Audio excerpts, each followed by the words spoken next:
welcome. This is Begin Transmission, the bi-weekly interview web series presented by the LITA blog. I'm your host, Lindsay Kronk. Today I am joined by my fellow LITA blogger and web systems engineer at Analog Devices, Whitni Watkins. Whitni, welcome aboard. It's so good to have you on Begin Transmission. I was wondering if you'd kick off our conversation today by talking a little bit about what the transition has been like, moving from sort of academia to the corporate field. Okay, yeah, sure.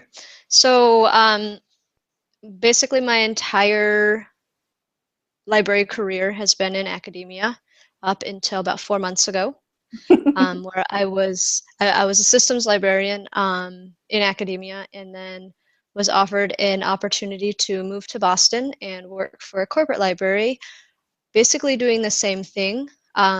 It's just a different environment, much smaller team, and I get a fancy title of web systems engineer. So it's been pretty awesome, mainly because, I don't know if it's safe to say, the paycheck is a lot nicer than academia. So yes, that was a major influence in my switch.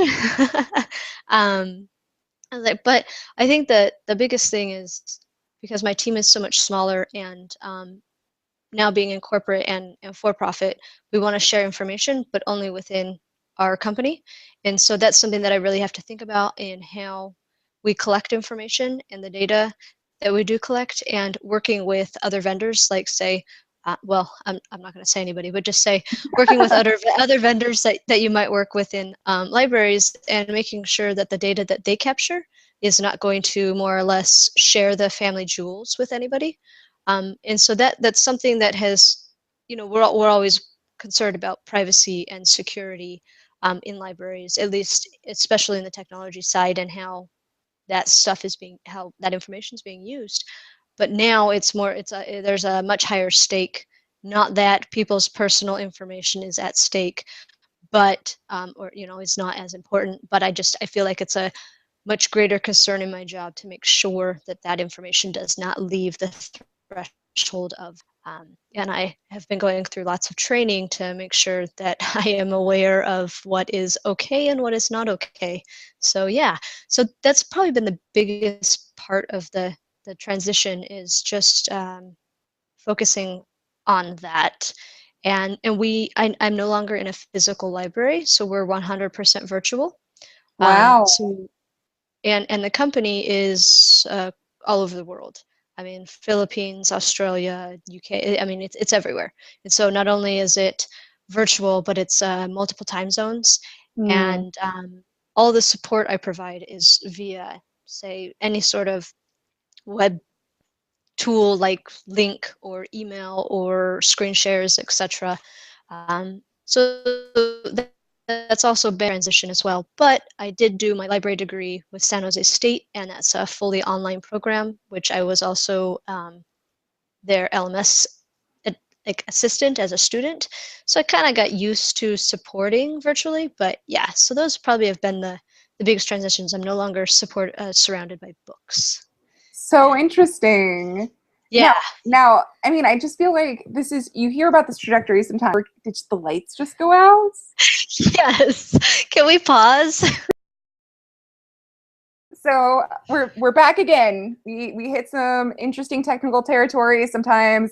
In my own office, if I'm too still, the lights will go off. So Whitni, it looks like we're gonna have to make sure that we move for the rest of this. I might wave my dance component. Dancing. So it's but yeah, so back on the trend of like a technology that you're excited about right now. Technology that I'm pretty excited about. So I've kind of been working on this app. Recently it's taken a little bit of change, but I'm really interested in using noises to assess physical spaces and echoes. So if you've followed me anywhere on Twitter and conferences, I've been working on this app to take echolocation to determine how echoey a room is, and if it's really set up for what you want it to do. And the main goal with that was to create a tool that libraries had that was easy to use to go in and, we're always wanting to, I feel like that's like the the main thing, especially as we evolve to using a lot more electronic stuff and creating or making things, and you want it to be a space that people come to. It's a big thing in academia. I'm less familiar with public, but I imagine it's just as a priority. And so it was without having to, you know, go and get funds and support from the upper management to do this. It was to create a mobile application that could be used with an external speaker to you know, assess the space we're in, and if it's being used to the best of its ability, and how we can change it. So that's something incredibly cool, Whitney.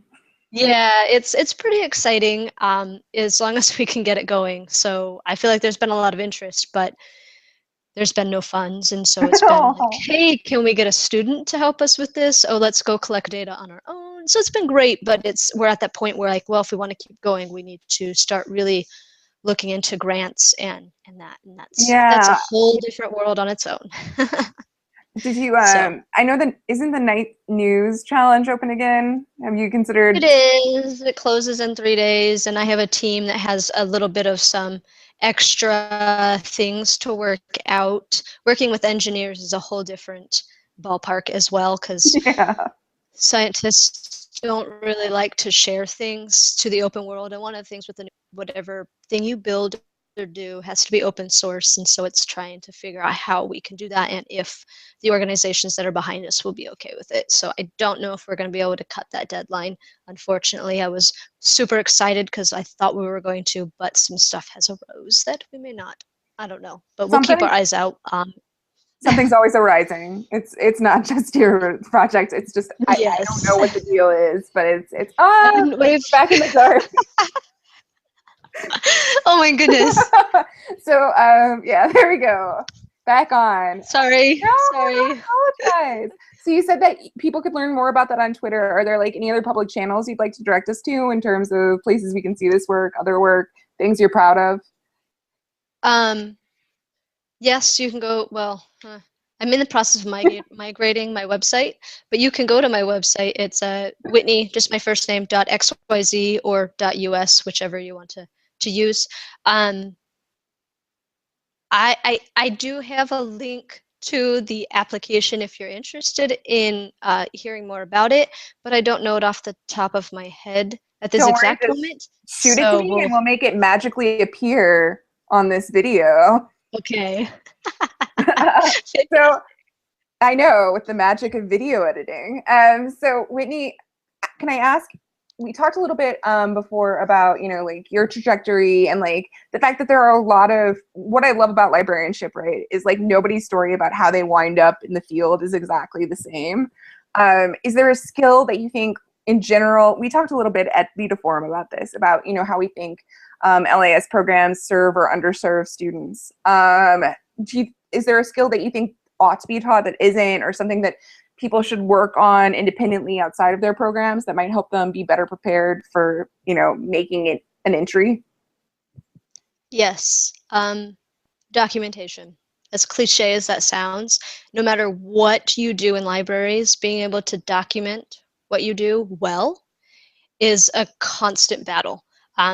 As I've said to many people, your documentation is only as good as your predecessor thinks, or your successor thinks it is. And it's something that I struggle with constantly.